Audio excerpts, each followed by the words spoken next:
यवतमाळ हे अतिशय तसंच सुसंपन्न म्हणजे जेव्हा शेती नुकती करायला लागला, वसाहती करून राहायला लागला माणूस, त्या काळापासून यवतमाळ हे अतिशय सुपीक असा प्रदेश आणि भरपूर पाणी असलेला, भरपूर जंगल असलेला प्रदेश.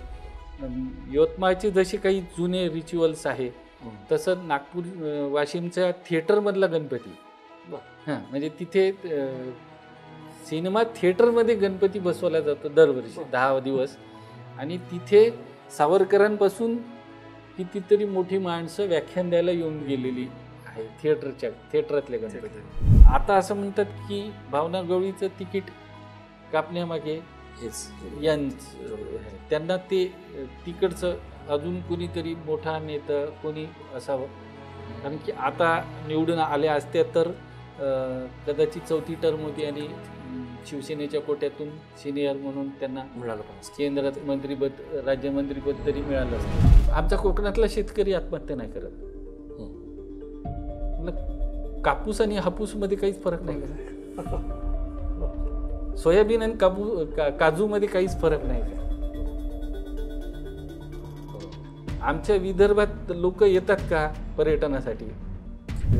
राजकारणाची सत्ता केंद्राची, म्हणजे ते कोणी असो, तिकडे आरक्षित याच्यातला आमदार कोणी असो किंवा मग जिल्हा परिषदवर कोणी असो, पकड मात्र सूत्र मात्र कुणबी मराठा यांच्याकडे असतात. बंजारा समाज जे आहे ते जसं नाईक घराण्याचं, मनोहर नाईकांनी हे असं ते उदरता काळ आला, नाईक घराण्याचं पकड त्या भागावरची, राजकारणावरची आणि समाजकारणावरची निश्चित गेली. त्याच्यानंतर संजय राठोडनी ते मोठ्या प्रमाणात बंजारा समाजाचं हे आलं. कापसाचा शोध वृषमद ऋषींनी लावला.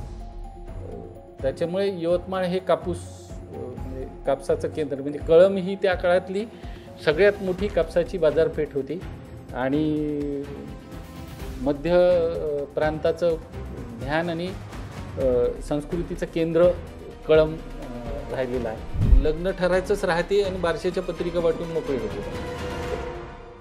काम मनात आल्याबरोबर काम झाल्याचं ढिंडोरा पिटणं सुरू होऊन जाते. काँग्रेसवाल्यांना काम करूनही सांगितले नाही, तसं आहे. आणि आता माणिकराव ठाकरेचं कौतुक मीडिया कशाला करेल? यांच्यामध्ये जे आहे मदन येरावार आणि यांच्यामध्ये जे अंडरस्टँडिंग आहे राठोडांमध्ये, की तू माझ्या एरियामध्ये घुसखोरी करायची नाही, मी तुझ्या एरियामध्ये लुटबूट करणार नाही, आपण दोघंजण एकमेकांचं सांभाळून न्यायचं. मोहाच्या फुलांचं तिकडे पुरण केलं जातं, मोहाच्या फुलांचं, किंवा मोहाची दारू तर होती, पण मग पुन्हा तेच की काजूची फेणी होऊ शकते है ना, तर मग मोहाची दारू अधिकृत का होऊ शकत नाही?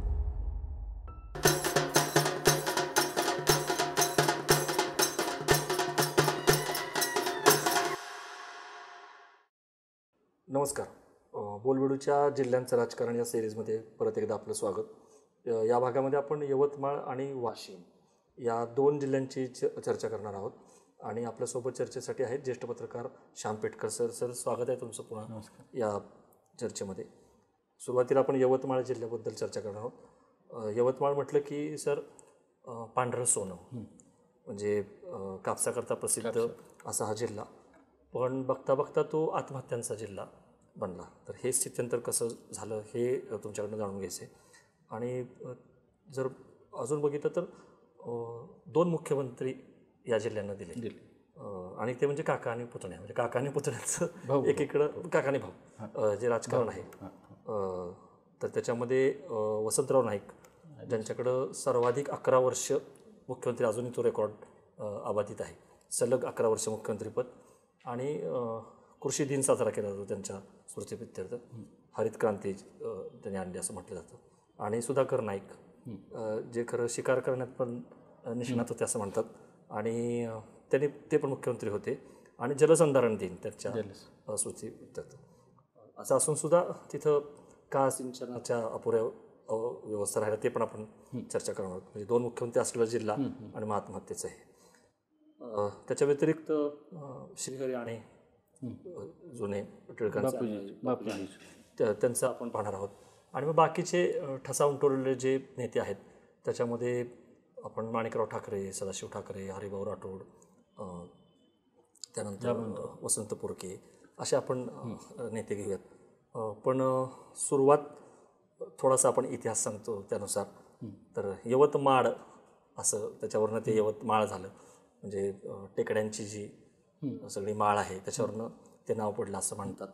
आणि गडचिरोली खालोखाल सर्वात मोठं जंगलाचं क्षेत्र जे आहे ते तिथं आहे, टिपेश्वर असेल किंवा हे. तर तुम्ही काय सांगाल म्हणजे सुरुवातीला थोडासा इतिहास, कारण हा वराडचा भाग आहे. म्हणजे जशी एक नागपूरची विदर्भातली एक संस्कृती आहे त्याच्यापेक्षा ही वराडची संस्कृती वेगळी आहे. म्हणजे तिथला पोशाख असेल, तिथली भाषा असेल, तिथली खाद्यसंस्कृती असेल, तिथं वाड्यांची किंवा महालांची संस्कृती असेल, तर काय ते वेगळे पण आहे विदर्भातल्या नागपूरच्या भागापेक्षा या भागाचं. यवतमाळ हा तसा पौराणिक काळापासूनचा, म्हणजे यवतमाळ आणि वाशिम आहे, म्हणजे वत्सगुल्मनगरी वाशिमचा असा उल्लेख आहे. आणि यवतमाळ हा पौराणिक काळापासूनचा आहे. म्हणजे कळंबचे जे वृषमद ऋषी होते, ज्यांनी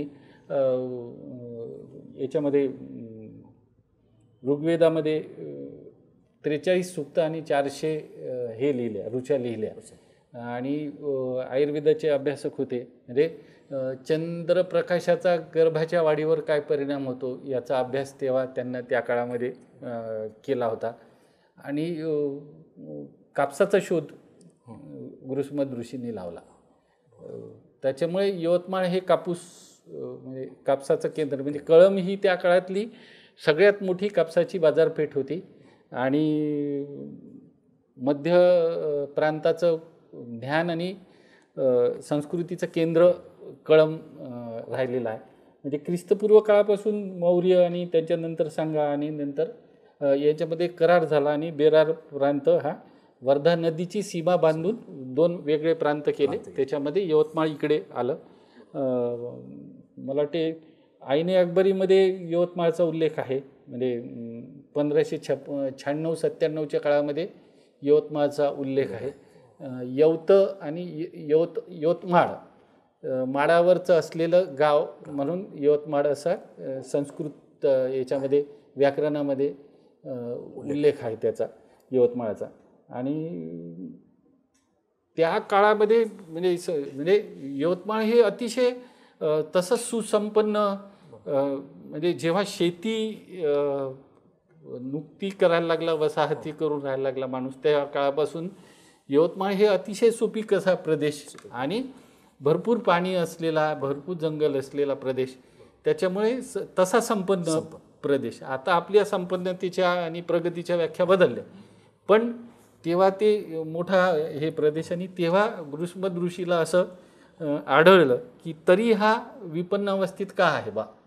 तर इथचे लोक आळशी आहेत. आळशी असण्याचं कारण म्हणजे अतिशय सुरक्षित प्रदेश, संपन्न प्रदेश, नुसते दाणे फेकले तरी धान्य होईल, त्याच्यामुळे जास्त कष्ट करायचे नाही. त्याच्यामुळे आळस बळवला. म्हणून त्यांना पहिली सूचना तेव्हा लोकांना केली होती की माहम अन्य कृतेन भोजयेयम, म्हणजे मी माझ्या कष्टानं कमवून खाईल, दुसऱ्याच्या कष्टाचं भोजन करणार नाही, असा सल्ला यांना दिला. मी नेहमी माझ्या कथाकथनाच्या कार्यक्रमात सांगतो एक किस्सा की म्हणजे विदर्भ आणि तेव्हाचा विदर्भ भू म्हणजे आपण ज्या भागाची वराडची गोष्ट करतो, म्हणजे महाभारतामध्ये ज्याचा विदर्भचा उल्लेख आहे की तिथून ते हिला रुक्मिणीला पळवून नेलं होतं वगैरे, तर ते विदर्भ प्रदेश हा आहे, विदर्भ प्रदेश. आणि असं एक किस्सा आहे की बा प्रभू रामचंद्र, सीता माऊली आणि लक्ष्मण याला चालले होते, वनवासात चालले होते. आणि लक्ष्मणाची आपल्या भावावर खूपच श्रद्धा भक्ती असल्यामुळे, आदर असल्यामुळे त्याने सगळं सामान जे आहे ते स्वतःच्या डोक्यावर घेतलं होतं. आणि सीता माऊली सारखी म्हणायची की लक्ष्मण भाऊजी तुम्ही एकटे कशाला, तर थोडंसं मलाही द्या, थोडंसं. नाही नाही नाही, तुम्ही माझे आईवडिलासारखे आहे, तुम्ही मला नको. असं योजना दर योजना करत हे सगळे तिघंजणं चालले असताना अचानक एका ठिकाणी लक्ष्मणांना डोक्यावरचं सामान फेकून दिलं आणि बोलला की मी कशाला उचलू म्हणे तुमचं सामान, एवढ्याचं उचलं ओझवचं. तर सीतामाऊलीला आश्चर्य वाटलं की आतापर्यंत मी याला म्हणत होती ना, आता अचानक असं कसं होऊन राहिलं. तर तिनं रामाला विचारलं का हो काय झालं लक्ष्मण भाऊजीला, अचानक असं सामान फेकून दिलं. तर रामानं एवढंच विचारलं विदर्भ लागला का म्हणे. ओके, विदर्भ लागला. तर विदर्भाची मानसिकता ती आहे आणि तो विदर्भ म्हणजे तो भाग. आणि म्हणून तेव्हा ऋषीनं माहम अन्य कृतीनं भोजयेयम असं सूचना तिकडच्या लोकांना दिली होती. तिची शेती मोठी पिकत होती आणि कापसाचं म्हणजे पांढऱ्या सोन्याचा प्रदेशच म्हटलं जात होतं. आणि इंटरेस्टिंग कसं आहे बघा, मला कसं आठवलं, संपन्न भाग तुम्ही म्हटलं तसं कापूस आणि सुरक्षित आणि आळशी आणि सुरक्षित. गंमत म्हणजे पश्चिम महाराष्ट्रात सुद्धा पवार नेहमी म्हणतात की ऊस हे आळशी बनवणारं पीक आहे. कारण एकदा ऊस लावला, पाणी दिलं की मग शेतकरी राजकारण करायला मोकळे. म्हणजे हा जो ऊस किंवा कापूस असा संपन्नतेचा भाग आणि त्याच्यामुळे मग आळशीपणा आणि राजकारण करायला मला एक साम्य दिसलं. तुम्ही कठीण त्याच्यामुळे आणि एक सुरक्षित भाग.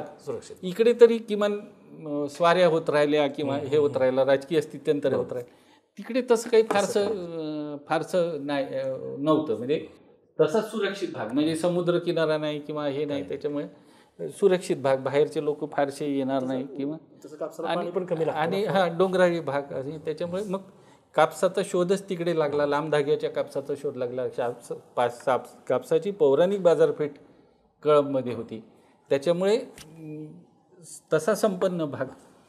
पण त्याच्यामुळे आळस आणि त्याच्यामुळे बेफिक्री येत गेली आणि हळूहळू ते तो कापसाचा, तुम्ही जसं म्हटलं की कापसासाठी सुविख्यात असलेला प्रदेश आत्महत्येसाठी कुविख्यात झाला. नापिकी आणि कर्जबाजारीपणा. अर्थात त्याला अनेक कारणं आहेत. म्हणजे जशी राजकीय आहेत तशी सांस्कृतिक आहेत, तशी लोकांच्या मानसिकतेची कारणं आहेत, आर्थिक कारणं देखील आहेत. आर्थिक तर आहे, पण एक तर कापसावर प्रक्रिया करणं म्हणजे ऊसाचं राजकारण, हे ऊसाचे जे अर्थकारण आहे ते कापसाच्या 1/4ही नव्हतं.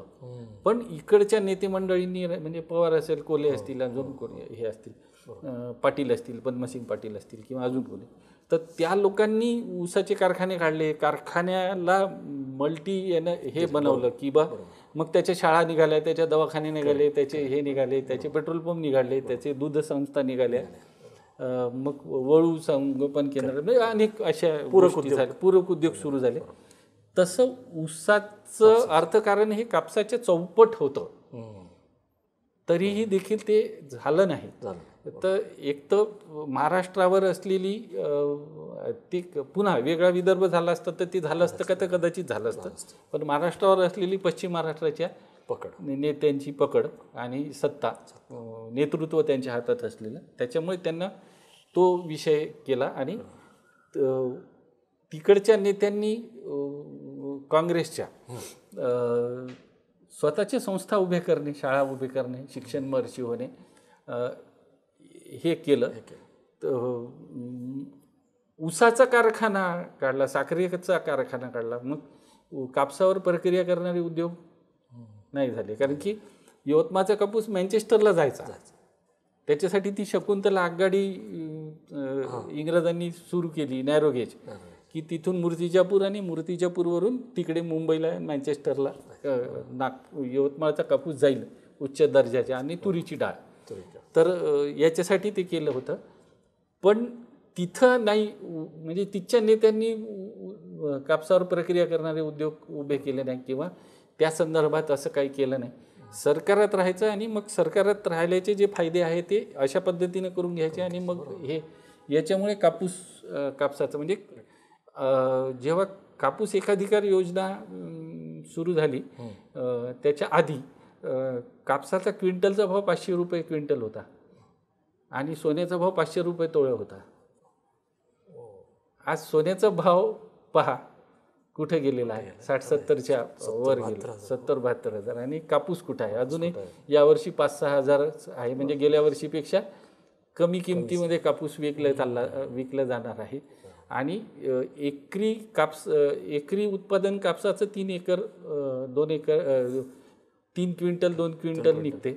म्हणजे मग त्याचा आला ॲव्हरेजनं तरी 20-1,000 रुपये हे येईल. त्याचा खर्च 25,000 ते 30,000 येतो. म्हणजे मग कधी कधी मजुरीला नाही परवडत ते. आणि त्याच्यामुळे प्रॉब्लेम म्हणजे अनेक प्रॉब्लेम क्रिएट जे होतात ते त्याच्यातून होतात. त्याच्यानंतर मग भरपूर गोष्टी आहे. म्हणजे सिलिंगचा कायदा आला, जमिनी कमी कमी याच्यात वाटल्या गेल्या आणि शेती करणे कुणबिकी ही त्याला काय म्हणते संस्कृती आहे, प्रवृत्ती आहे. म्हणजे आपल्या शिंत्र्यांचं जे गावगाडा नावाचं पुस्तक आहे त्याच्या 17 आवृत्त्या निघाल्या. त्याच्यात शिंत्र्यांनी लिहून ठेवलं आहे की कुणबी ही तशी जात नाही आहे. म्हणजे गावचे 2 भाग होतात, एक गावची काळी आणि गावची पांढरी. पांढरीमध्ये शेतीबाह्य उद्योग होतात किंवा हे होतात, लोक राहतात किंवा हे होतात. गावचं स्मशान देखील गावच्या काळीमध्ये येतं आणि गावच्या काळीमध्ये शेती होते. तर ज्याला शेतीतलं कळतं किंवा ज्याच्या शेतीवर उदरनिर्वाह आहे तो कुणबी, म्हणजे व्यवसाय कुणबी. आणि ज्याला शेतीतलं कळत नाही आणि ज्याचा शेतीवर उदरनिर्वाह नाही तो अडाणी. अडाणी म्हणजे निरक्षर नाही, मग तो ब्राह्मण असला तरी अडाणी, कारण की तो शेतीचं ज्ञान नाही आहे. म्हणून आम्ही नेहमी म्हणतो की तुला कम्प्युटर नाही चालवता येते याचा अर्थ तू अडाणी आहे, निरक्षर आहे. मग तुला बैलगाडी हाकलता येते का? तुला नांगरणी करता येते का? मग तू अडाणी नाही आहे का? तू निरक्षर नाही आहे का? तर हे होत गेलं. आणि दुसऱ्या बाजूने अशी शेतीचे तुकडे पडत गेले, पाणी कमी होत गेलं, धरणं इकडचे अजूनही तिकडचं गोसी खुर्द पूर्ण नाही झालं किंवा हे नाही झालं, बेमळामध्ये तो प्रॉब्लेम आहे. तर हे सगळं असल्यामुळे तिचं शेतीचं उत्पादन आणि मग मधल्या काळामध्ये आधुनिक पद्धतीच्या शेतीमुळे जमीन मेली. म्हणजे जमीन मेलीच, रासायनिक खतं वापरले गेले किंवा हे. आता आम्ही पुन्हा सेंद्रिय शेतीकडे किंवा असं नैसर्गिक शेतीकडे येऊन राहिलो. आम्हाला पुन्हा सेंद्रिय मालाचं आकर्षण निर्माण झालं, कारण की ते विषमुक्त अन्न आहे वगैरे वगैरे. पण जमीन मेली. जमीनमध्ये 1 चमचा जर माती घेतली ना तर ते 1 चमचा मातीमध्ये 1,00,000 जीवाणू असतात. म्हणजे पाऊस पडल्यानंतर जमिनीचा जो सुगंध येतो, मृदगंध ज्याला म्हणतो आपण, तो मृदगंध जमीन जिवंत असल्यामुळे येतो. आता त्याचा काउंट 10,000च्या खाली आला, 1,00,000 10,000 पर्यंत. हां, म्हणजे जमीन मेली. आधी जमीन मेली, मग माणसं मरायला लागली आणि मग बाकीचे भरपूर कारणं आहे. संस्कृती आहे, ग्राम संस्कृती मेली तुमची. गावाच्या चेहऱ्यावर शहराचं कॉस्मेटिक्स केलं गेलं. गावापर्यंत रस्ते गेले, पण रस्त्यानं गावात काय गेलं?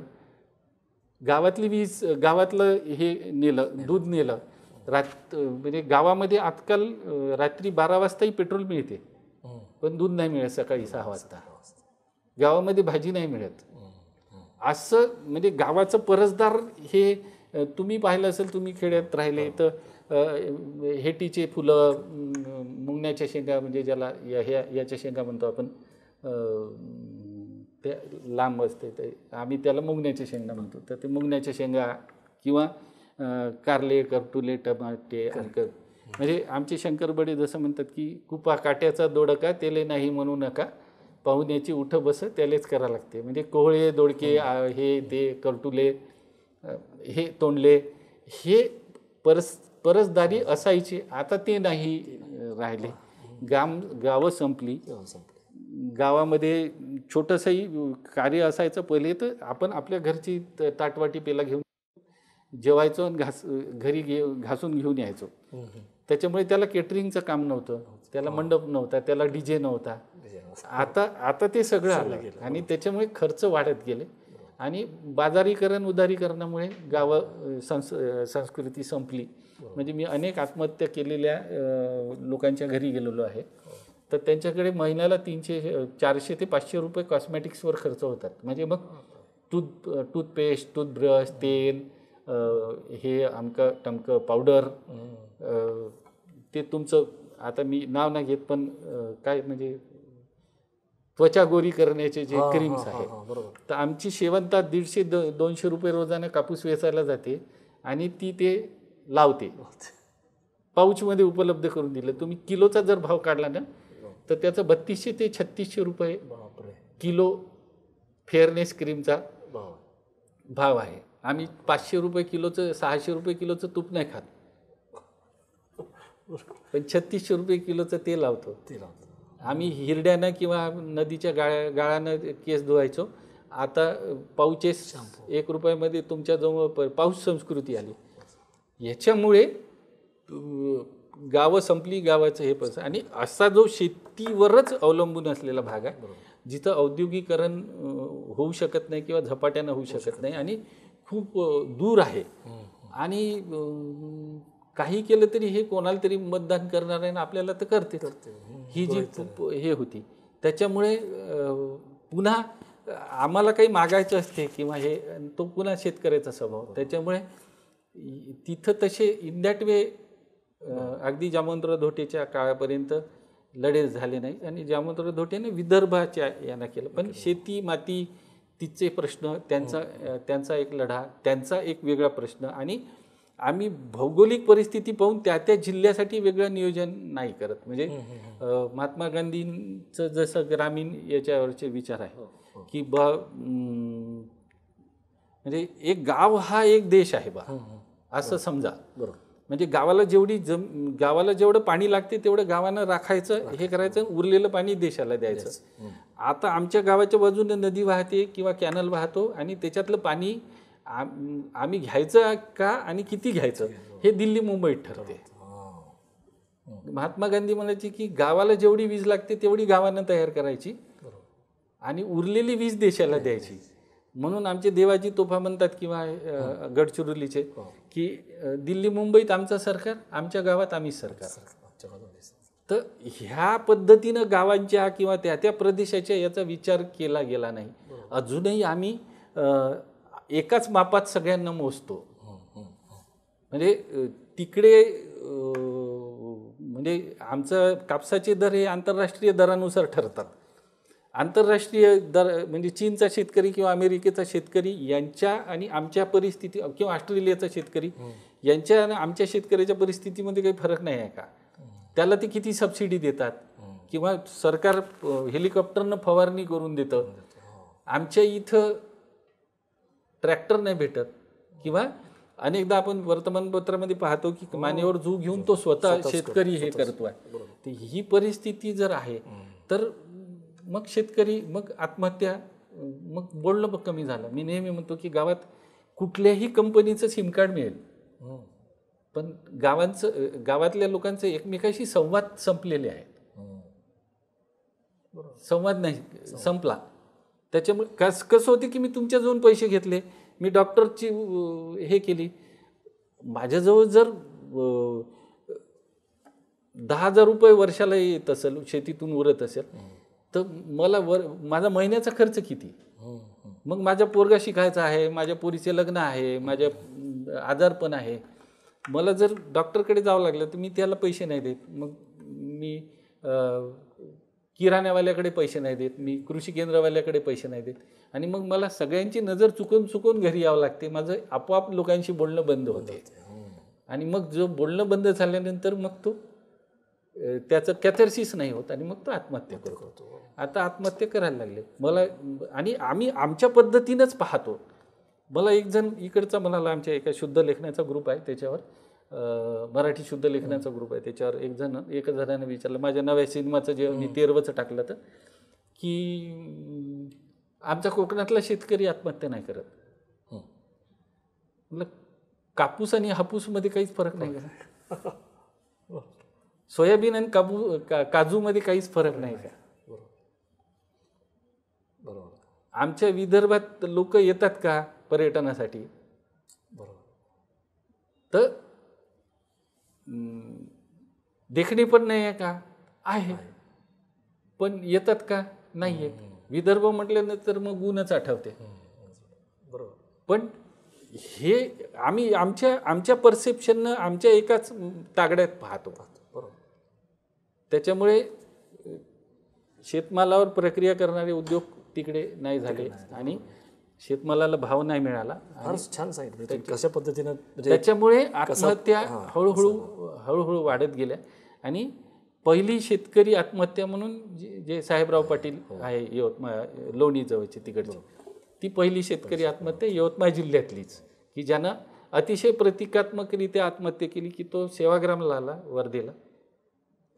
त्यानं भजन केलं, आपल्या 2 लहान मुलांना जहर टाकलेले भजे खाऊ घातले, स्वतः खाल्ले, त्यांच्या कपाळावर 1-1 रुपयाचं नाणं चिपकवलं प्रतिकात्मक म्हणून आणि नंतर मग त्यानं स्वतः ते भजे खाल्ले आणि ते मेले. तर आणि तिथून ते सुरू झालं आत्महत्यांचं सत्र. आणि ते म्हणजे आता त्या दिवशीची एक बातमी होती की महाराष्ट्रात अजूनही 7 शेतकरी आत्महत्या करतात रोज.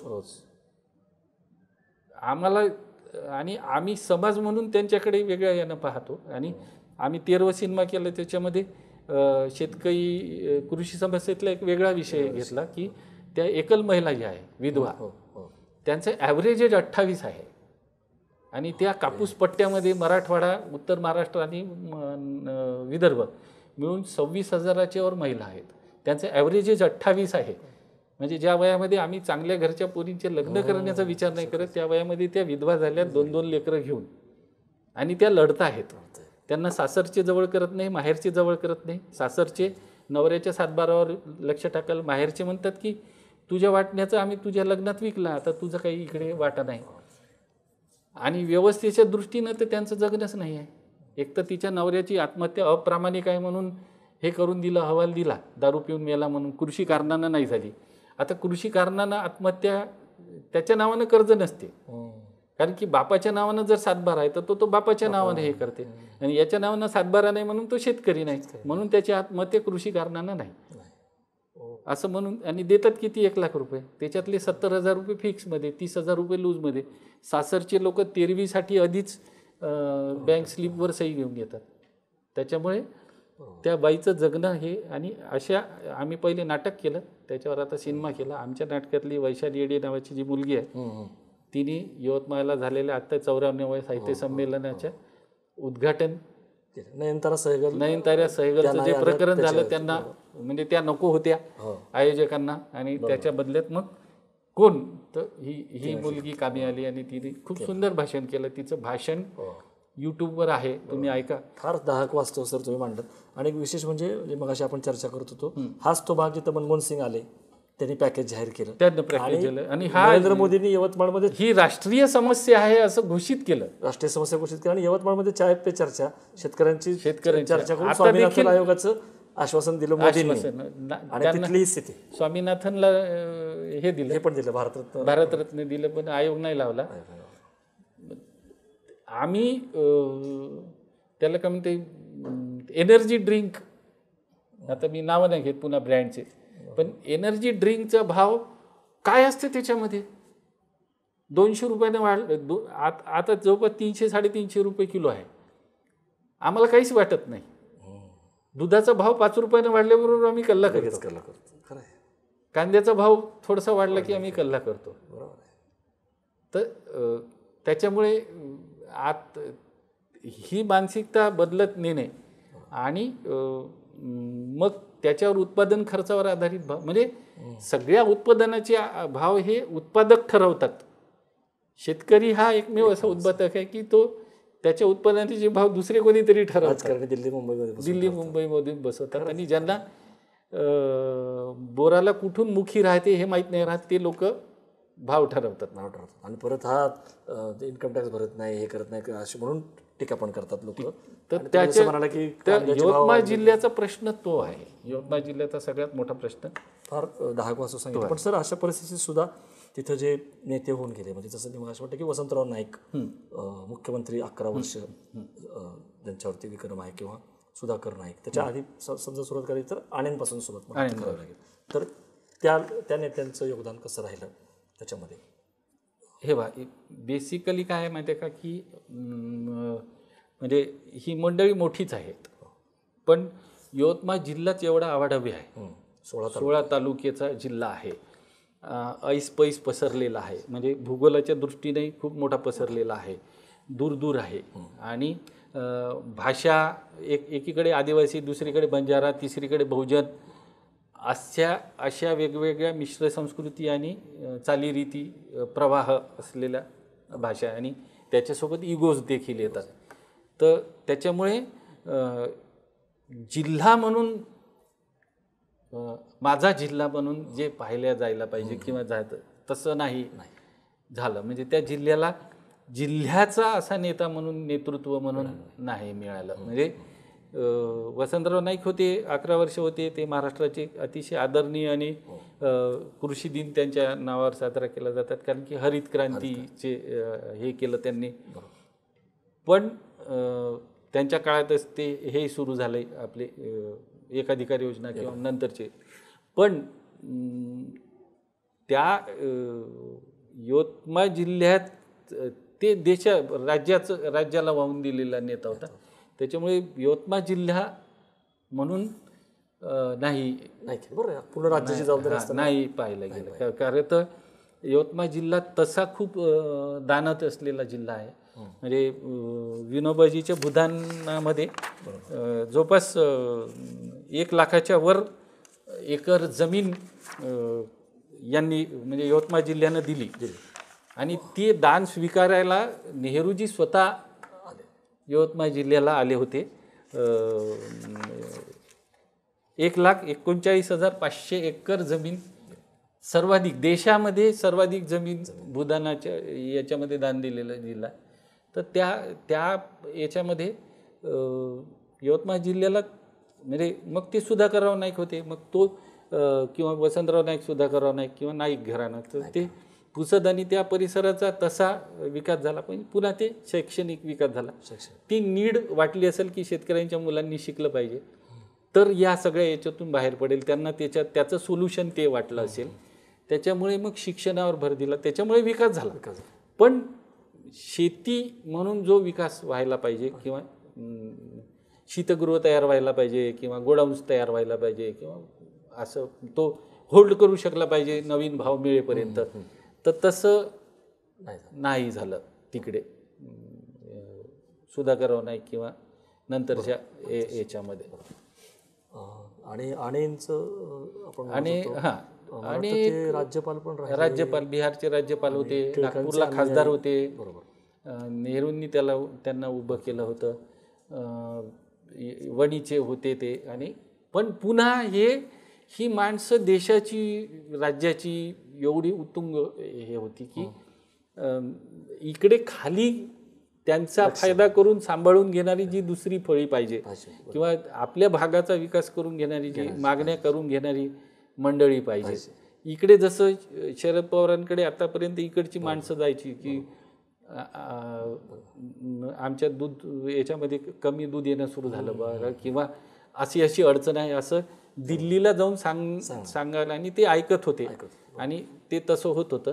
तसे ह्याही माणसांना ऐकलं असतं, पण तिकडून सांगणारी माणसं ती दुसरी फळी असायला पाहिजे, ती नव्हती. किंवा ज्यांना जिल्ह्याकडे लक्ष द्यायला पाहिजे असं नव्हतं. नाही तर बापूजी आणि हे चतुरस्त्र आणि मोठंच व्यक्तिमत्व होतं, की त्यांच्या साहित्यकृतीला अकादमी मिळाला होता तेव्हा, एवढा मोठं व्यक्तिमत्व होतं. पण ते नाही झालं. म्हणजे त्या तुलनेमध्ये त्याचा फायदा यवतमाळ जिल्ह्याला झाला का, तर नाही झाला. आणि तुम्ही जसं म्हणाला की त्यामुळे यवतमाळ हा इतका आवडता जिल्हा आवडला, आणि जिल्ह्यावरती असा ठसा उमटवणारा किंवा ओन करणारा असा नेता नाही मिळाला अजूनही नाही. तर मग अजून बाकीचे कुठले नेत्यांची नावं, आता आम्हाला जसं माहिती आहे त्यानुसार तिथं माणिकराव ठाकरे किंवा हरिभाऊ राठोड, सदाशिवराव काका होते. सदाशिवराव म्हणजे त्यांच्याच नेतृत्वामध्ये ते भूदान यज्ञाचं एवढं मोठं काम झालं होतं. सदाशिवराव ते 2 टर्म खासदार होते. देवराव पाटील खासदार होते. मग उत्तमराव पाटील जवळपास 4 ते 5 टर्म खासदार होते. पण आपल्यासाठी हिरहिरीनं काहीतरी मागवून आणायचं असते, आपल्या प्रदेशासाठी काहीतरी मागायचं असते, खेचून न्यायचं असते. हे नाही आहे दुर्दैवानं विदर्भामध्ये. बरोबर. म्हणजे नागपूरला एवढं मोठं हिवाळी अधिवेशन होते, पण हिवाळी अधिवेशनामध्ये देखील किती प्रश्न नागपूरचे किंवा याचे मांडले जातात, विदर्भाचे, आणि मागणी केली जाते किंवा आमदार बोलतात आपल्या आपल्या भागासाठी, तर नाही होत. नाहीच होते. फक्त ते संत्रे घालून गळ्यात घालून येणे किंवा धानाचे सडके हे घेऊन येणे, प्रतिकात्मक असं समोर हे करून सभागृहामध्ये बोलून ती मागणी करून घेणे आणि ती पूर्ण करून घेणे, हे नाही होत त्याच्या. आणि यवतमाळ त्या बाबतीत फारच हे राहिला आहे. म्हणजे त्याच्यात कदाचित ती शेतकऱ्याची प्रवृत्ती असेल की आपण मागायचं का, त्याला वाटन तर ते देईन ना, मी कायले मागू, ही एक परंपरागत मानसिकता ती पण असेल. पण यवतमाळ जिल्ह्याचा तसा शेतीचा विकास झाला नाही, यवतमाळ जिल्ह्याचा तसा औद्योगिक विकास झाला नाही, दळणवळणाची साधनं अजूनही नीट नाही. म्हणजे अजूनही तिथं रेल्वे नाही. शकुंतला होती पण ती काही रेल्वे नव्हती. आपण शकुंतलावर थोडंसं वेगळं बोलू, पण शकुंतला होती पण ती काही रेल्वे नव्हती. म्हणजे शकुंतला एक गंमत होती, म्हणजे 10च्या स्पीडनं धावायची. मी नेहमी आमच्या याच्यात सांगतो की एक किस्सा सांगतो की किती हळू चालायची. म्हणजे एक तर तिचं कोठार होतं लहानसं आणि याचं कोळशाचं, तर ती यवतमाळहून निघाली, लाडखेडला निघाली. म्हणजे यवतमाळहून मूर्तिजापूरला जायची, तर ती लाडखेडला जर जायची तर लाडखेडपर्यंत जर लासिन्याला जर कोळसा संपला तर मग लाडखेडपर्यंत ढकलत न्यायची की यवतमाळला ढकलत परत आणायची कोळशासाठी. असा एक प्रकार होता.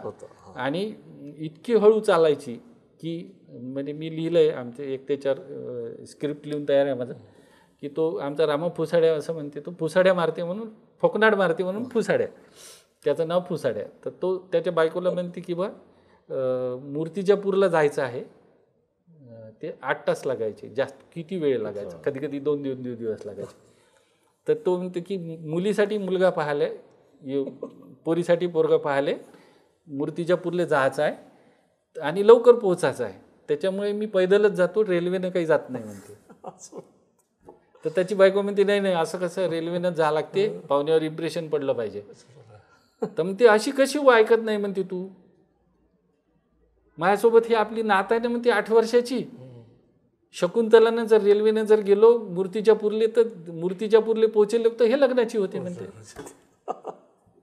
म्हणजे तो रेल्वेत बसतो आणि त्याला भूक लागते, शिदोरी नाही देत बायको, भूक लागते. आणि मग तो आजूबाजूला पाहते, जानेवारीचे दिवस आहे संक्रांतीचे, तर त्याला बोरा दिसते, बोराचं झाड दिसते, तो बोराची फांदी ओढते आणि बोरं खायला लागते. आजूबाजूला गर्दी होते, एक माणूस, दुसरा माणूस, तिसरा माणूस, आणि पूर्ण रेल्वेतले प्रवासी त्याच्या भोवती गोळा होते.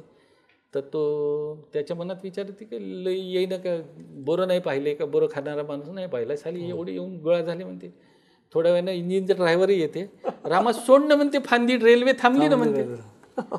तर असं त्या रेल्वेचं आहे. मला सर बार्शी लाईट रेल्वेची आठवण आली. म्हणजे कसं साम्य बघा की मिरज टू लातूर ही जी रेल्वे होती बार्शी लाईट, तर तिच्याबद्दल पण असं सांगितलं जातं की ती इतकी हळू होती की प्रवासी उतरायचे आणि आपलं काय समजा करायचं असेल काम तर ते काम करून किंवा असंच गमतीत म्हणा की जेवण वगैरे करून हे करून पुन्हा चढून जायचे, इतकं ते होतं. ती ह्याच्यापर्यंत म्हणजे थोडंसं साम्य वाटलं. पण शकुंतलेची गंमत फारच आहे तुम्ही सांगितलेली. पण सर जसं तुम्ही सांगितलं, मला अजून एक विचारायचं की तुम्ही थोडंसं सांगितलं की आळशीपणा कसा नडला सुरुवातीला, किंवा हे जे नेते होते ते इतके मोठे होते की त्यांना राज्याकडे किंवा देशाकडे लक्ष द्यावं लागलं आणि त्यामुळे ते जिल्ह्याकडं लक्ष द्यावं लागलं नाही. दुसरं मला विचारायची, पण असं पण होतं का की आता जसं माणिकराव ठाकरेंसारखा जो नेता आहे तर त्याच्याबद्दल फारसं नाही ऐकायला मिळत. खरं तर आता त्यांनी तेलंगणामध्ये जे काँग्रेसला यश मिळवून दिलं तिथं ते प्रभारी होते. म्हणजे जेवढी चर्चा विनोद तावडेंची होते, विनोद तावडेंनी आता जाऊन कसं यश मिळवलं मध्य प्रदेश असेल, किंवा आत्ता बघा अगदी चंदीगड पंजाबकर ती कंट्रोवर्सी, किंवा आता तर तसं यांचं तितकं ऐकू येत नाही माणिकराव ठाकरेंचं वगैरे. हा पण थोडा फरक आहे का विदर्भातल्या नेत्यांना त्यांचं मार्केटिंग किंवा ते जमत नाही, किंवा असं काय म्हणता येईल वैशिष्ट्य नेतृत्व? नाही तसं नाही. माणिकराव ठाकरे तसे गृहराज्यमंत्री राहिलेले आहे. माणिकराव ठाकरे तसा मला वाटते राज्य प्रदेशाध्यक्षही राहिलेले आहे. पण लो प्रोफाईल म्हणजे लो प्रोफाईल आहे. आणि तसं मग नेत्यांनी किमान आपला मतदारसंघ बांधून ठेवणे किंवा आपल्या मतदारसंघाचा तरी विकास करणे असं नाही चाल, म्हणजे त्यांचा नेर तो परिसर आहे. तर ते तसं काय झालं मग, तर नाही झालं तिथे. आणि हे आता विनोद तावडे किंवा हे मीडिया सॅव्ही आहेत, भाजप आणि हे, यांना मीडिया कळतो आणि काँग्रेसने ज्या चुका केल्या त्या आपण नाही करायच्या हे ठरवल्या गेलेलं आहे. त्याच्यामुळे हे मीडियामध्ये व्यवस्थित, म्हणजे आमच्या तिकडे असं म्हटलं जाते की बा हे लोक लग्न ठरायचंच राहते आणि बारशाच्या पत्रिका वाटून मोकळे होते बा. काम मनात आल्याबरोबर काम झाल्याचं ढिंडोरा पिटणं सुरू होऊन जाते. काँग्रेसवाल्यांना काम करूनही सांगितले नाही, तसं आहे. आणि आता माणिकराव ठाकरेचं कौतुक मीडिया कशाला करेल, है ना. पुन्हा तो तिकडचा, पुन्हा काँग्रेसी, पुन्हा तिकडचा एक आडमार्गातल्या गावचा. बरोबर. त्याच्यामुळे तसं नाही होणार. पण आणि पुन्हा काँग्रेसमध्ये असलेले आपसी हे दावे, म्हणजे मी त्या दिवशी विचारलं आमच्या काही मित्रांना, नेते मंडळींना, की बा तुम्हाला ही आजच्या काळामध्ये ही चैन कशी परवडते बा आपसी मतभेदांची किंवा भांडणांची. तर तो मला म्हणाला की नाही, आमच्या पक्षामध्ये लोकशाही आहे आणि ते तिथून म्हणजे नेहरू पटेल पासून जे भांडणं आहे. म्हटलं तुम्ही एकदम स्वतःला नेहरू पटेलच्या लेवलवर कशी बसवू शकता यार, कुठून येते डेअरिंग आहे. तर पण ते त्याच्यामुळे नाही झालं, म्हणजे त्या पद्धतीनं नाही. बाकीच्या ह्याच्याबद्दल काय बोलता येईल आपल्याला, म्हणजे जसं आपण चर्चा केली हरिभाऊ राठोड असतील किंवा वसंत पुरके वगैरे, तिथलं अजून नेतृत्व. वसंत पुरके एक चांगलं नेतृत्व होतं, प्राध्यापक हे होते, त्यांना शिक्षण मंत्री पण होते, शिक्षण मंत्री होते, प्राध्यापक होते. पण पुन्हा तेच की एक तर विजन असलं पाहिजे, जनता जागृत असली पाहिजे, जनतेनंही ते मागितलं पाहिजे, है ना. इकडे ते मागितल्या जाते. पॉलिटिकली जागृत असणे, वाईज असणे आणि जागृत असणे जनता, तर ते असलं पाहिजे. तर ते त्या बाबतीत यवतमाळ खूपच हे आहे. आणि आता तर म्हणजे एक जामवंतराव धोटेचं पर्व खूप मोठं होतं, ते अगदी तगडं होतं. पण तरीही जामवंतराव धोटेला विदर्भाची चळवळ हा एक विषय होता. आणि विदर्भ मोकळा झाला की आपलं सगळेच प्रश्न सुटतील असं त्यांना वाटत होतं. त्याच्यामुळे ते देखील यवतमाळ सोडून नागपूरला जाऊन 2दा खासदार म्हणून अपक्ष म्हणून निवडून आले. त्यांना आपले मंत्री मंडळामध्ये हे केलं. ते पेपरवेट प्रकरण झालं, त्यांचं फेकून मारला होता पेपरवेट. एक फायरी नेता होता, पण तरी कुठंतरी तर एका वादळाचा अंत असतो किंवा शांत होते वादळ. तसं ते नंतर मग ते इंदिरा गांधींसोबत गेले, हे झालं आणि संपलं ते, म्हणजे ते वादळ देखील शांत झालं.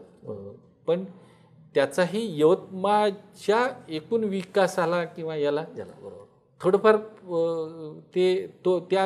त्या पद्धतीनं यवतमाळकडे दरडांनी पाहिलं. ते लोकनेता नाहीत, पण त्यांच्या म्हणजे यवतमाळचं आणखी एक वैशिष्ट्य म्हणजे यवतमाळातून निघालेले एक दैनिक, जे बापूजी यांनी साप्ताहिक म्हणून सुरू केलं, मग ते दैनिक केलं आणि जवाहरलाल दरडांनी ते वाढवलं लोकमत. तर ते आज राज्यातलं किंवा देशातलं एक दबंग वृत्तपत्र समूह म्हणून आहे. हे यवतमाळच्या मातीचं वैशिष्ट्य आहे. त्यांनी काही म्हणजे जसं मेडिकल कॉलेज आहे किंवा बाकीच्या गोष्टी आहे, म्हणजे ते तसे इन दॅट वे लोकनेते नव्हते, म्हणजे निवडणूक लढून नाही. पण तरीही त्यांनी यवतमाळ म्हणजे ही ती मंडळी यवतमाळवर प्रेम करतात, तर त्यांनी ते केलंय. म्हणजे बऱ्यापैकी काही प्रमाणामध्ये ते केलंय. पण हे प्रयत्न पुन्हा आता पुरते. आता संजय राठोड आहे, मदन येरावार आहेत. संजय राठोड तसे कायम सत्तेत म्हणजे राहिले. आता आधीच्या सरकारमध्ये होते, उद्धव ठाकरेंसोबत इकडे होते, तेव्हा थोडंसं, पण त्यांना आपसी एक छान सामंजस्य आहे त्यांचं, किंवा ठरवून टाकलेलं की तू माझ्या इंटरेस्टमध्ये येऊ नको, मी तुझ्या. पण ते वाशिम भागात ना, म्हणजे नाही, त्यांचं यवतमाळच ना, दारवा दिग्रस मतदारसंघ. पण बंजारा समाज, हा बंजारा समाज, पोहरादेवी. पोहरादेवी, बंजारा समाज. त्याचं काय महत्व आहे सर? कारण तो एक राज्याच्या कुतूहलाचा विषय असतो, पोहरादेवी, किंवा तिथं कौल मागायला जातात. आणि मग नाही, ते त्यांचं देवस्थान आहे, जागृत देवस्थान आहे, त्यांची कुलदेवी आहे ती. तर त्याच्यामुळे पोहरादेवीचं किंवा ते महाराज जे आहे ते बरोबर यांना संत सेवालाल, हां, तर त्यांचं आत्माराम कनिराड राठोडनी त्यांचं चरित्र लिहिलं आणि त्याला पुणे विद्यापीठाचा पुरस्कारही मिळाला. ओविबद्ध चरित्र लिहिलं सेवालाल महाराजांचं. तांडाकार, तांडा नावाची बंजारा समाजावरची कादंबरी, खूप सुंदर कादंबरी आहे ती, त्या काळातली 80च्या दशकातली, चर्चेला आलेली मोठी कादंबरी. तर असं समृद्ध आहे तसं, पण त्या अर्थानं विकसित नाही होऊ शकलं. कारण की आणि आता तर असं झालं की यवतमाळ जिल्ह्याला 3 खासदार आहे. हिंगोलीमध्ये जातं, बरोबर, काही भाग हिंगोलीमध्ये जातो, बरोबर, वणी चंद्रपूरमध्ये म्हणजे जातो, म्हणजे वणी, राळेगाव, आर्णी, केळापूर, झरी, जामणी, घाटंजी हे तालुके इकडे येतात. यवतमाळ, वाशिममध्ये यवतमाळ, धारवा, दिग्रज, पुसद, नेर, राळेगाव, बाबुळगाव, कळंब हे तालुके येतात. आणि तिकडे उमरखेड आणि महागाव हे हिंगोलीमध्ये जातात. त्याच्यामुळे आम्ही त्या पातळीवरचे प्रश्न कोणाकडे घेऊन जायचे, हा प्रश्न पडतो. तर जसे पोलीस स्टेशन त्या हद्दीचा नेहमी विनोद होतो ना, तसं आहे की नाही तुम्ही आमच्या याच्यात नाही येत, तुम्ही तिकडे जा, मग शकुंतला बंद पडते ती, त्याचा प्रश्न कोणाकडे नाही यायचा, तर ते माझ्याकडे नाही, टोलवाटोली होते, तुम्ही टोलवाटोली होते. आणि मग त्याच्यातून स्पर्धाही निर्माण होते आणि त्याच्यातून यवतमाळ जिल्ह्याचा एक संघ असं एक नेतृत्व तयार होणे असं नाही. सदाशिवराव काका काही वेळ तसं होतं, पण तसं मग जांबुवन पर्व होतं की यवतमाळ जिल्ह्यात जांबुवंतराव धोटेंसाठी उभा राहायचा, पण तसं नाही. आणि साहित्यिकदृष्ट्या जसं आपण साहित्यिकदृष्ट्या खूप तसा संपन्न प्रदेश राहिलेला आहे. म्हणजे जसं मी सांगितलं की ऋषमद ऋषीपासून ऋग्वेदातल्या ऋचा आणि हे त्यांना लिहिलं. बोलीभाषा खूप बोलल्या जातात, म्हणजे बंजारा, गोंडी, आंधी, कोलामी, पोवारी, आणि या भाषांमध्ये लिहिलं देखील जातं. म्हणजे बंजारा भाषेमध्ये भरपूर मोठ्या प्रमाणात साहित्य निर्मिती झालेली आहे, मोठे लोक आहे. किंवा इकडे इतिहास संशोधनामध्ये प्र. देशमुख, दबा महाजन, बाना देशपांडे, बना एकबोटे, शरदचंद्र टोंगो, शरद कळनावत, अरुण हळबे, गोविंद देशपांडे, रमाकांत गोलते. मग इकडे शंकर बडे, मीर रफी अहमद बेग, एलकुंचवार, वसंत आबाजी डहाके, राम शेवाळकर. म्हणजे अखिल भारतीय साहित्य संमेलनाचं उद्घाटन नाही, संमेलनाध्यक्ष पद असलेले 3 लोक आहे आमचे. म्हणजे अणे, शेवाळकर आणि मग भाऊसाहेब पाटणकर सारखा मराठीतला पहिला शायर. म्हणजे इंद्रा सांगू नको तुझ्या आरंभान उर्वशा, कोणास हव्या तुझ्या विसरलेल्या चहाच्या कब्बशा, असं म्हणणारं. किंवा कवी त्या याला विचारतो सूर्याला, भास्करा की वही येते मला तुझी अधिमधी, पाहिली आहेस कार्य रात्र प्रणयाची कधी, असं तो सूर्याला विचारतो. तो सूर्य त्याला विचारतो, आता मला ह्या कवी राजाची लाज येऊ लागते, याच्या मने प्रणयाला रात्र यावी लागते. तर असे लिहिणारे भाऊसाहेब पाटणकर आहे. तसं यवतमाळकरांनी बऱ्यापैकी ते मध्ये त्यांचा एक समग्र पाटणकरांचं साहित्याचा एक ग्रंथ सिद्ध केला, तो आहे माझ्याजवळ. पाटणकर गल्ली आहे. पाटणकरांनी विवेकानंद म्हणजे विशुद्ध विद्यालयाचं एक हे सुरू केलं. बाळाजी दातेंनी ती वाढवली. म्हणजे बाळाजी दाते हे यवतमाळच्या शैक्षणिक क्षेत्रातलं खूप मोठं नाव, दाते कॉलेज किंवा हे, आयुष्यभर सायकलवर फिरले. म्हणजे खरं तर त्या संघ परिवारातले होते, पण त्यांना आता तर पद्मश्री किंवा हे किंवा लेट असं मिळायला पाहिजे, इतकं मोठं काम त्या माणसानं आणि यानं, आणि इतकी मोठी माणसं उभी केली त्यानं त्या माणसाने. सर, आणि भाषेची पण गंमत आहे. म्हणजे आपण तर म्हणतो 12 मैलावरती भाषा बदलते, आणि नागपूरच्या बद्दल बोलताना नागपूरची जी एक भाषा आहे तसं इथं पण मी असं वाचलं ऐकलं की इथं डची आणि ळची गंमत आहे. मग डच्या ऐवजी ळ किंवा ळच्या नाही, ऐवजी वऱ्हाडी भाषा आहे ळच्या आणि वऱ्हाडी भाषा तिकडे वाशिमकडची वेगळी होते, अमरावतीत थोडीशी वेगळी होते, अकोल्यात वेगळी होते आणि यवतमाळकडे आणखी त्याच्यावर आदिवासी भाषेचा थोडासा संस्कार होतो, प्रभाव आहे आदिवासी. बरोबर. बापा काय ले काजीन का बा तिकडे गेलता का मग? अच्छा, मला वाटलं का जाऊ दे मग. काजीन का बा वाली केस आहे, पाहू ना मग येशील ना माझ्याजवळ. तर ळच्या ऐवजी ड वापरला जातो आणि कधी डच्या ऐवजी य वापरलं जातं. डच्या असं ते महान तुह माझं तुझं नाही म्हणत, महान तुह असं असं असं वऱ्हाडी भाषेचा तो एक. आणि खाद्य संस्कृती काय म्हणतात तिकडची, म्हणजे ती परत वेगळी आहे. जशी नागपूरची बघितली आपण आणि मग वऱ्हाडाची जी आहे ती खाद्य संस्कृती थोडंसं तिकडे आंध्र प्रदेशाचं हे आहे काही भागामध्ये, वनी, राळेगाव, मारेगाव किंवा आदिवासी पट्ट्यामध्ये आदिवासी याचा एक प्रभाव आहे. म्हणजे मोहाची फुलं आहे, म्हणजे मोहाच्या फुलांचं तिकडे पुरण केलं जातं, मोहाच्या फुलांचं. किंवा मोहाची दारू तर होती, पण मग पुन्हा तेच की काजूची फेणी होऊ शकते है ना. तर मग मोहाची दारू अधिकृत का होऊ शकत नाही? फार कळीचा प्रश्न आहे. आणि तशी तेवढीच पौष्टिक आहे, तेवढंच हे आहे, तर का नाही होऊ शकत असा एक प्रश्न आहे. पण आदिवासी आणि आंध्र अशा एक संमिश्र खाद्य संस्कृतीवर त्याचा परिणाम करणारी गोष्ट आहे. यवतमाळच्या नंतर आता आपण वाशिम जिल्ह्याकडं वळूयात. सर, आता आपण यवतमाळचं बघितलं. यवतमाळ वाडा जिल्हा होता आणि आता वाशिम. तर वाशिमसुद्धा थोडा इतिहास पण सांगा, कसं नाव पडलं वगैरे ते थोडंसं तुम्ही सांगितलं परत एकदा. आणि इथं असं दिसतंय की पुंडलिक गवळी आणि त्यांची कन्या आता भावना गवळी, नाही म्हटलं तरी त्यांनी हॅट्रिक केली.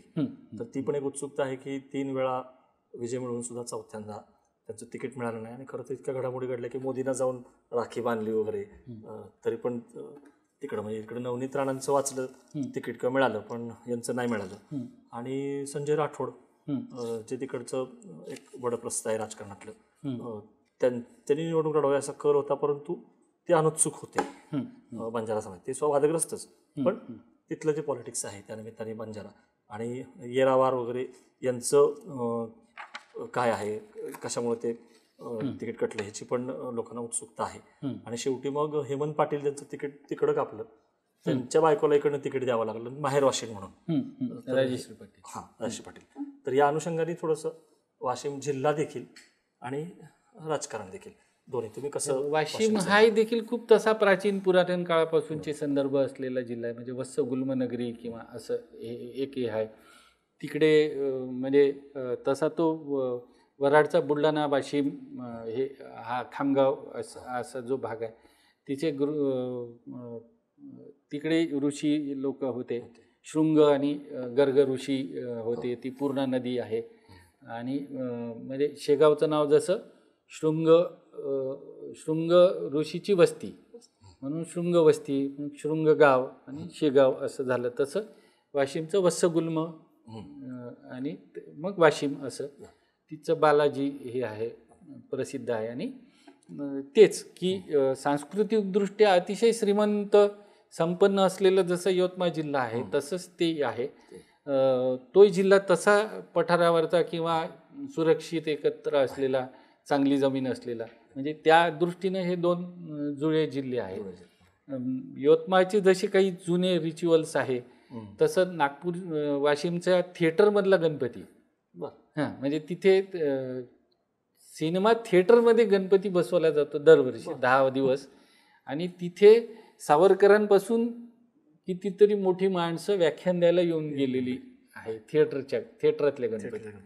आणि थिएटरातलाच गणपती म्हणून तो प्रसिद्ध आहे अजूनही तिथं. आता मी 2 वर्षापूर्वी एका वेगळ्या व्याख्यानमालेत जाऊन आलो, तर तिथं व्याख्यानमाला होतात किंवा हे होतं. पण पुन्हा अविकसित राहिलेला जिल्हा. म्हणजे मग विकास म्हणजे फक्त उद्योग आले पाहिजे, खूप मोठ्या शैक्षणिक संस्था असं नाही, पण जो संपन्नता होती, संपन्नता आणि श्रीमंती याच्यामध्ये फरक आहे. तर जी संपन्नता होती, शेतीतून येते ती संपन्नता होती, ती संपन्नता संपली, जी इतर सगळ्या भागाचं हे झालं. पण तिथं किमान हे झालं, म्हणजे अमरावतीमध्ये किंवा अकोल्यामध्ये थोडंसं रेल्वे हे ते इथं तो विषय पुन्हा आहे. त्याच्यामुळे वाशिमचा बालाजी आहे, बालाजी देवस्थान आहे, जुनं, खूप जुनं, म्हणजे अगदी तुमच्या तिरुपतीसारखंच मोठं आणि जुनं देवस्थान आहे बालाजीचं. पण आणि पुन्हा वऱ्हाडी भाषा, इकडची संस्कृती, असा असलेलाच जिल्हा आहे वाशिमही. तिकडे दत्ताचं ठाणं आहे, कारंजा, जे यवतमाळ लोकसभा मतदारसंघामध्ये येते, कारंजा आणि वाशिम.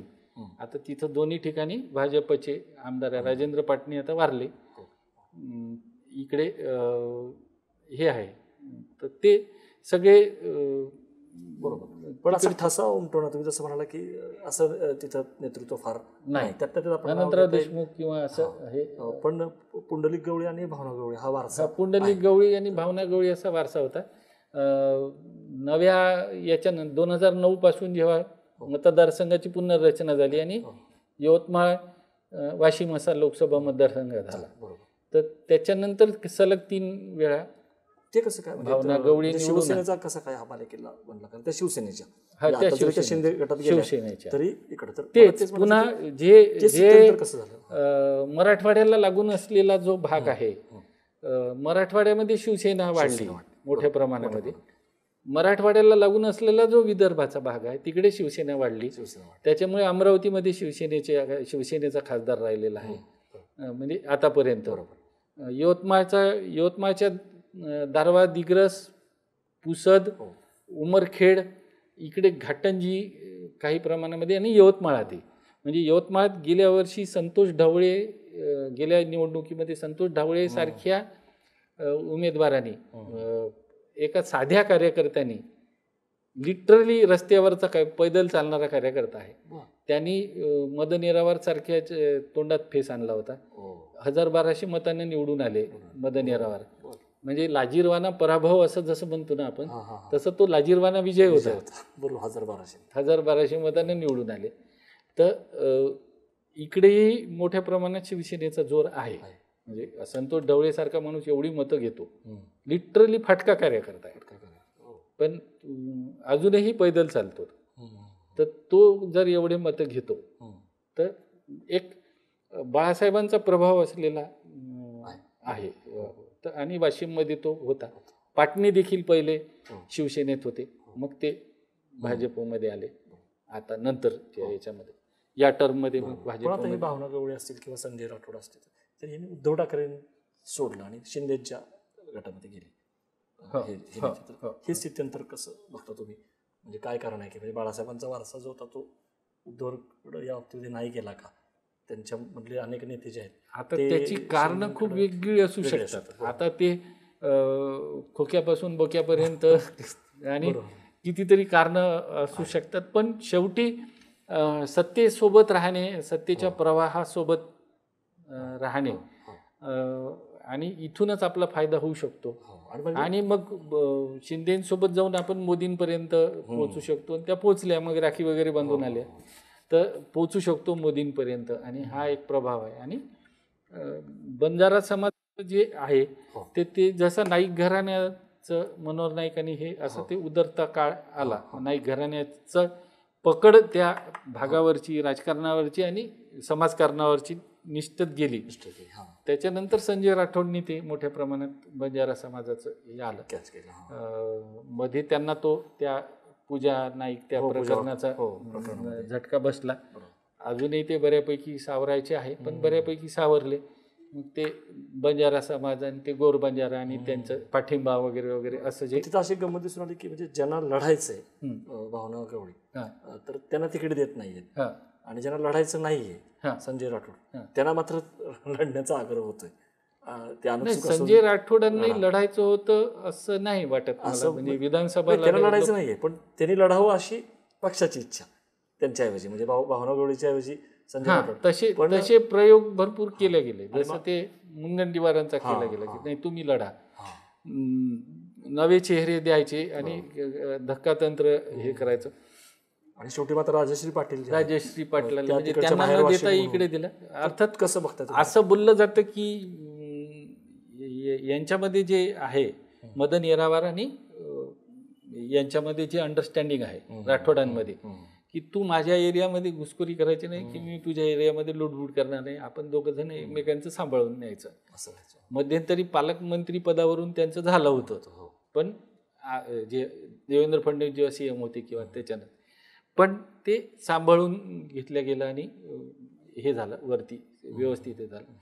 आता असं म्हणतात की भावना गवळीचं तिकीट कापण्यामागे हेच यांचं आहे. त्यांना ते तिकडचं अजून कोणीतरी मोठा नेता कोणी असावं, कारण की आता निवडून आल्या असत्या तर कदाचित चौथी टर्म होती आणि शिवसेनेच्या कोट्यातून सिनियर म्हणून त्यांना मिळालं पण असतं. केंद्रात मंत्रीपद राज्यमंत्रीपद तरी मिळालं असतं किंवा what ever it may be. पण असं ती तिकडच्या लोकांची आणि जेव्हा ग्राउंड लेवलवर अशी चर्चा होते तेव्हा कुठेतरी धूर असतो आणि लोकांमध्ये जेव्हा चर्चा होते व्हायला लागते तेव्हा काहीतरी असतं. काहीतरी असतं. जो किरीट सोमयने आरोप केले होते ते पण कदाचित वळले असतील.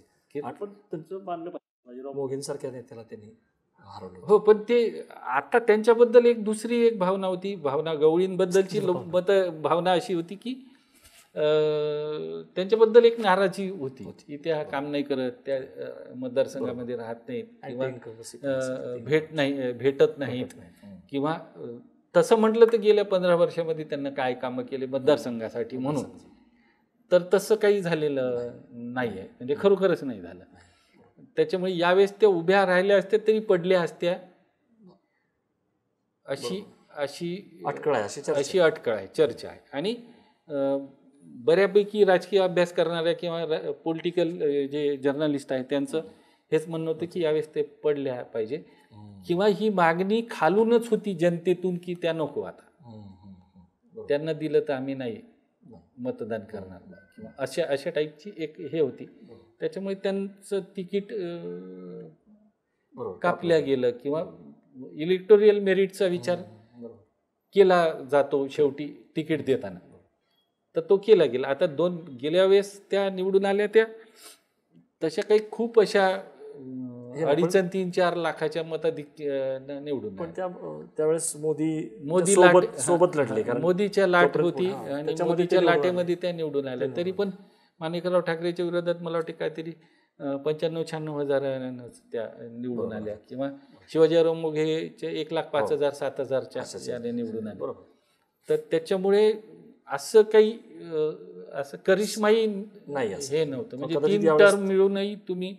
आणि ते यवतमाळचं ते राहिलेलं आहे. तर जसे उत्तमराव पाटील 5 वेळा खासदार झाले, म्हणजे आता ते गेले पण त्यांच्याबद्दल असं मग काही बोलत नाही बा ते संसदेत असं. तर तो एक दुर्दैव त्या प्रदेशाचं म्हणावं, यवतमाळचं किंवा वाशिमचं. की पण सर शेवटी तुम्ही काय सांगा, यवतमाळ किंवा वाशिमचं पुढचं तुम्ही कसं बघताय दिशा नेतृत्वाची? म्हणजे एकीकडे आणेंसारखे किंवा नायकांसारखे धुरंधर नेते वगैरे होते, पण आता जसा काळ बदलत गेला, तुम्ही म्हणाला की सेकंड लाईनचीच फळी नव्हती, काम करून घेणार नाही. तर किंवा आता आपण ह्याचं बघितलं वाशिमचं सुद्धा, तर काय वेळ आली तर आता हेमंत पाटलांची बायको माहेर वाशिम म्हणून तिकीट द्यावं लागलं, किंवा संजय राठोड जे दबंग नेते जरी असले तरी ते वादग्रस्त याच्यामध्ये सापडले. भावना गवळी सुद्धा जसं किरीट सोमयने. म्हणून म्हटलं तुम्ही पुढं नेतृत्वाची दिशा कशी बघताय आगामी आज तरी असं आश्वासक असं नवं नाव यवतमाळ जिल्ह्यात नाही दिसत आहे, किंवा यवतमाळ जिल्ह्याचा एक विकासाची ब्ल्यूप्रिंट तयार करून, जसं गडकरींनी इकडे केलं किंवा फडणवीसांनी केलं, तसं विकासाची ब्ल्यूप्रिंट करून काम करणारं त्याच्यानुसार आणि कालावधी ठेवून की या 2 वर्षात हे करेन, 3 वर्षात हे करेन किंवा असं केलं पाहिजे. ते किमान प्रयत्न फसतील, सक्सेस नाही होणार, पण प्रयत्न करणारं आज तरी. म्हणजे आता माणिकराव ठाकरेचं उत्तरार्ध सुरू झालेलं आहे. संजय राठोड त्या दृष्टीने, म्हणजे ते पालकमंत्री असताना देखील ते धारावा दिग्रस नेरचेच पालकमंत्री आहे बा. या 3-4 तालुक्यांचे त्यांच्या मतदारसंघाचेच पालकमंत्री असं त्यांच्याबद्दल म्हटलं जायचं. म्हणजे पोकळीच आहे नेतृत्वाची, म्हणजे अशी नेतृत्वाची पोकळी आहे. एक तर विभाजन खूप आहे वेगवेगळ्या पद्धतीचं. म्हणजे एक तर आवाढव्य जिल्हा, 16 तालुके, आदिवासी बहुल भाग, बंजारा बहुल भाग आणि बहुजन समाज कुणबी याचा. पण तरी देखील जिल्ह्याच्या राजकारणावर कुणब्यांची पकड आहे. म्हणजे राजकारणाची सत्ता केंद्राची, म्हणजे ते कुणी असो तिकडे, आरक्षितेच्यातला आमदार कोणी असो किंवा मग जिल्हा परिषदवर कोणी असो, पकड मात्र सूत्र मात्र कुणबी मराठा यांच्याकडे असतात अजूनही. म्हणजे ती जी तिकडची जी आहे एकदम मालक म्हणतात. म्हणजे आता मी तिकडे राहिलो आहे, माझे सासरे हे होते. मी साधं लग्न केल्यानंतर दाढी करायला गेलो, तेव्हा दाढीचा भाव 5 रुपये होता, पण दाढी करायला गेलो आणि मग मी मागून कोणतरी येऊन उभं राहिला आणि त्यानं पाहिलं कोण पाहुणे असं. अच्छा, गोविंदराव मालकाची जावई असं. मग त्यानं जाऊन हळूच त्याने त्या दाढीवाल्याच्या कानात सांगितलं की बा गोविंदराव पाटील मालकाचे, म्हणजे गोविंदराव मालक, तर गोविंदराव मालकाचे जावे. मग मी दाढी झाल्यानंतर उठलून त्यांना विचारलं, म्हणलं किती झाले? तर त्यानं एकदम असं पाहिलं, पहिले 5 रुपये म्हणून दिलं, मग नाही जी म्हणे. मी द्यायला लागलो तर नाही बापा, तुम्ही गोविंदराव मालकाचे जावई आहे, म्हणजे भाग्यश्रीबाईचे मालक आहात, आणि म्हणून तो माझ्या पाया पडला. तर ही जी मानसिकता आहे ते तिकडच्या लोकांची जी मानसिकता आहे मालकवादी, तर यवतमाळ जिल्ह्याचं विभाजन नाही पण किमान त्रिभाजन झालं पाहिजे तेव्हा. म्हणजे पुसद वणी आधी जिल्हा होताच, जिल्हा मुख्यालय वणीच होतं. तर आणि वृत्तपत्राच्या याच्यातही त्यांना केलेलं आहे. यवतमाळ जिल्ह्यात 3 जिल्हा प्रतिनिधी असतात, तसं पुसद, वणी आणि यवतमाळ असे 3 वेगवेगळे जिल्हे 5-6 तालुक्याचे करायला पाहिजे. तर ते कदाचित तेव्हामध्ये काहीतरी होईल. पण तसं सक्षम नेतृत्व आजच्या काळामध्ये तरी शेवटी दृष्टिक्षेपात नाही. संजय देशमुख आत्ताचे उमेदवार आहेत काँग्रेसचे, त्यांच्या विरोधात आपण यांची चर्चा केली, भावना गवळी किंवा राठोड किंवा येरावार वगैरे, तर त्यांचं नेतृत्व कसं आहे किंवा काय आहे? संजय देशमुख हे क्रीडा राज्यमंत्री राहिलेले आहे, अपक्ष म्हणून निवडून आलेले आहे, दिग्रसचे आहे. आणि तसं त्यांच्याकडे एक यंत्रणा आहे, कुणबी समाजाची आहे पुन्हा, पण ह्या आहे कुणबीच, पण त्यांच्याकडे स्वतःकडे एक यंत्रणा आहे. आणि तसा जिल्हा अजूनही त्या मानसिकतेमध्ये आहे. त्यांच्या पाठीशी पुन्हा काँग्रेस युनाइटली उभी राहिली तर ते होऊ शकतं. पण मग याला होऊ द्यायचं का, हा एक प्रश्न असेल. त्या तुलनेमध्ये सध्या संघटन आणि याच्या पातळीवर, म्हणजे भाजपचं संघटन आणि बूथ याच्यापर्यंत आणि पुन्हा संघाचं हे पाठबळ, याच्यामुळे पण तसा तो चांगला नेता आहे. शेवटचा प्रश्न सर, एकंदरीत तुम्हाला हे सगळं बघता इतक्या पडझडी झाल्या महाराष्ट्रामध्ये, विशेषतः गेल्या 5 वर्षामध्ये, म्हणजे राष्ट्रवादी फुटली, शिवसेना फुटली, त्याच्या आधी आता 6 पक्ष एकमेकासमोर आहेत, वंचित हा पण एक फॅक्टर आहे. तर साधारणतः तुम्ही आता जे आपण चर्चा केली यवतमाळ किंवा वाशिम वगैरे इकडं, तर तिकडं तुम्हाला काँग्रेस, शिवसेना कोणाचं प्राबल्य दिसतंय का? तिकडं परत भाजपच येईल, काय एकंदरीत दिसतं तुम्हाला? आकलन काय? यवतमाळमध्ये तर शिवसेना आणि काँग्रेस असं आहे.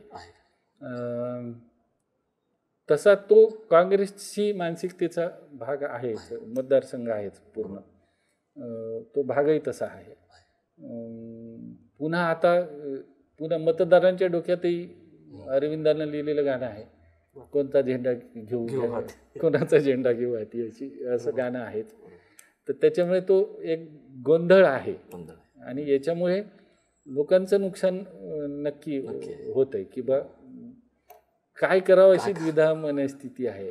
कोणाचे हात बळकट करावे बा असा एक प्रश्न, जाईल कुठं जाईल काय हे नाही की हा जिकडे आहे तर तिकडे जाईल का, किंवा कोणाचे हात बळकट करावं, मग मोदींना पर्याय काय, मग दुसरं कोणाचं, असे एक सगळे प्रश्न आहे. आपल्या भागाचा विचार करावा की देशाचा विचार करावा असा एक प्रश्न आहे.